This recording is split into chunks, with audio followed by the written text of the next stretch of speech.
Hello, happy Sunday to you. I don't consider myself a cook, but there are some things I can cook well. But today I'm actually making something that I've never made before, cilantro lime chicken. Now, you may look at me and say, are you going somewhere? No, I dressed up like this and put my makeup on and my face on for my husband.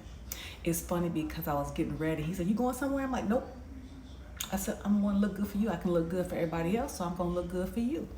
So I'm going to make some cilantro lime chicken. Actually, I found the recipe on YouTube. Now, the recipe calls for some oil, honey, paprika, cumin, black pepper, garlic, and of course some lime zest and some lime juice. However, I'm going to add a couple of things to it. I'm going to add this lime pepper that I found at a Hispanic store, and this chicken grilling seasoning I actually found at Aldi. Oh, of course, can't forget the cilantro. Now, while I'm doing this, I'm going to share a little story with y'all. Y'all know I'm a storyteller. And maybe this can help somebody today.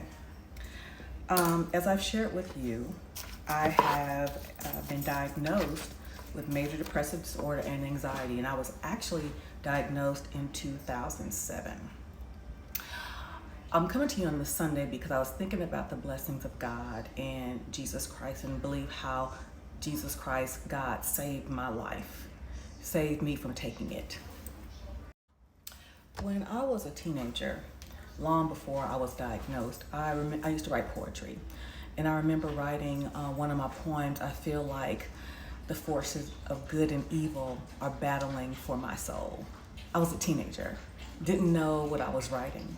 And during that time, when you thought about mental health, you only thought about, people talking to themselves, schizophrenics. You never thought about anxiety, depression, manic depressive disorder, personality disorder. You never thought about those. You just thought about the extremes. So I never considered that. And again, too, when we think about the Black family, that's not something that we talked about, something that we even considered. We always had a relative that was a little special or a little touched, but never thought about or talked about what that actually meant. So there were times throughout the course of my life in my young adulthood that I would have these panicky episodes that I didn't know what they were. Even after I had my daughter, I remember I worked for Southwest Airlines. We were about to get on the plane, for some reason I could not get on the plane. I just literally had a meltdown right then and there. I said, we can't go. So we didn't go. For some reason I felt like if we got on the plane that day, we would have crashed. But the next day we went fine. Even when I had my daughter in the hospital, I had a panic attack. And I said, I can't do it. And he said, Miss TJ, it's a little bit too late for that. So fast forward to my diagnosis in 2007. And when I got that diagnosis, a lot of things that I dealt with in my youth became clear to me. My panic attacks and certain different episodes in my life made a lot more sense to me that I couldn't, understand that. And again, that's when I was initially prescribed medication. I'm having a power surge and a hot flash, so I got to go ahead and do this. So that's when I was prescribed medication. And because I was considered they say high functioning, it never really affected my ability to do my job. As a matter of fact, I thrived. I still, was excellent in my performance, awards, promotions, so it never affected me. And there were times throughout the course of my life that I would have to adjust medication, but for the most part, good. But all that changed for me when that situation happened with that person who put his hands on me. Sometimes they say that there's an event that you can be predisposed to certain health conditions, whether it be mental health or physical health, and there's inciting event that can kind of tip the scales. And I think that's what happened for me, because I struggled to get back to that person I was before I had that interaction when that person put their hands on me. So fast forward to me meeting Mr. Randolph. One of the tough conversations we had to have early on, I let him know about my mental health because I felt that he had a right to know who he was dealing with and to give him an opportunity to decide if he wanted to deal with it. And he obviously did. Now, he said that he did never knowingly date someone that had a mental health disorder because they never disclosed it, but I did. So we rolled with it.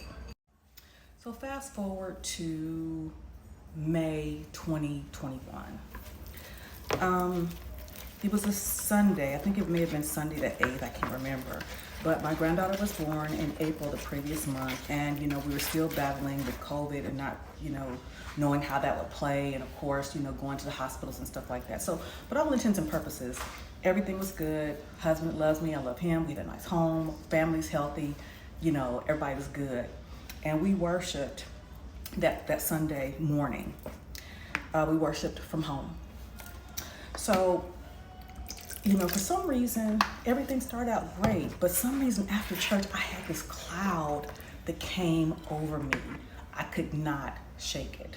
A depression that came over me out of nowhere, and I could not shake it.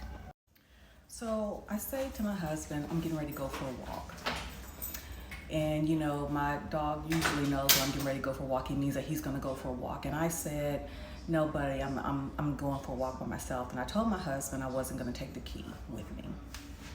So as I'm walking, have my headphones on, but I'm struggling. I'm battling in my mind, literally.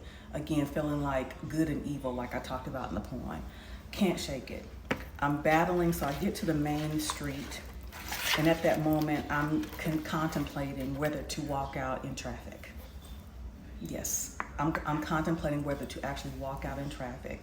And I'm saying, and I'm hearing in my voice, do it, don't do it, do it, don't do it, do it. Literally, an angel on this side, a devil on this side. Do it, don't do it, don't do it. Well, it seems like my video cut me off, so this is part 2.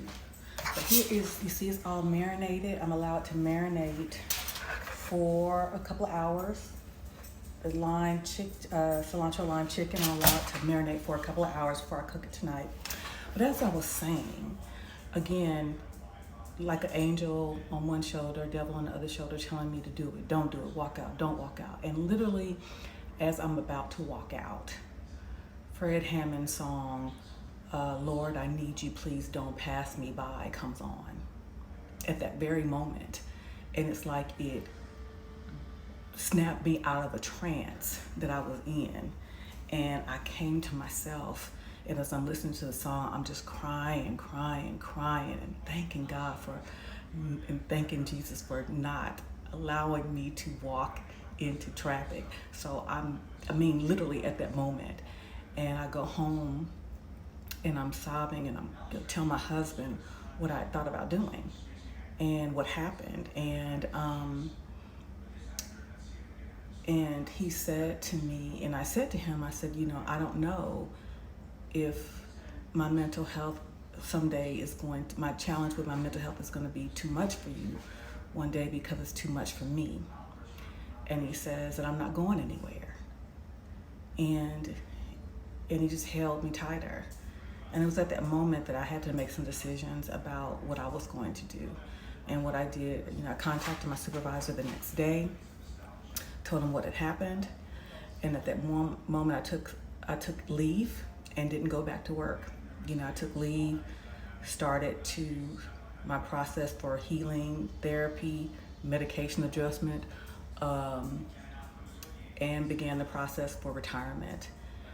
And I'm glad I did, because had I done that, I would have missed out on so many of the blessings of my life, to include watching my granddaughter, my grandchildren, the family that we've created, spending time with my husband.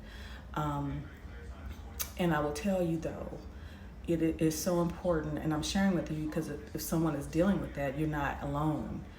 So don't feel like, okay, am I losing myself? Am I losing my mind? And I understand what that feels like, but get some help.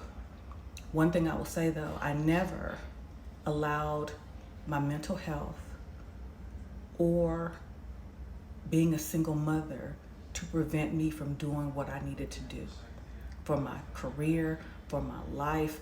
It was a lot more challenging, especially now I look back on the things that I didn't know, but I thrived. Even without knowing that I had a mental health disorder, I thrived in college. I thrived in the military. I thrived in the federal government. I'm thriving now, you know. So even if you have that diagnosis, don't use it as a crutch. I never did. I never did. I recognize the challenges I face, and when I feel myself, you know, getting a little bit, then I do what I need to do. But I've never allowed it to keep me from achieving my goals. I never used it as an excuse. I never used being a single mother as an excuse as to why I couldn't do anything in my military career or why I couldn't do anything in my federal career. Babe, I was just telling them about how when I thought about walking out in traffic and how I came home and I was crying, and I told you that my mental health sometimes is too much for me to deal with, and I didn't know it may be too much for you to deal with sometimes. And I was saying how you just held me closer and just said, I'm not going anywhere. Oh, yeah, I do remember that. You do? Yeah, me saying that I'm not going anywhere. Yeah. Go ahead. And you just held me tighter, and it was such a scary thing because, and then you supported me. I said, I think I need to retire now.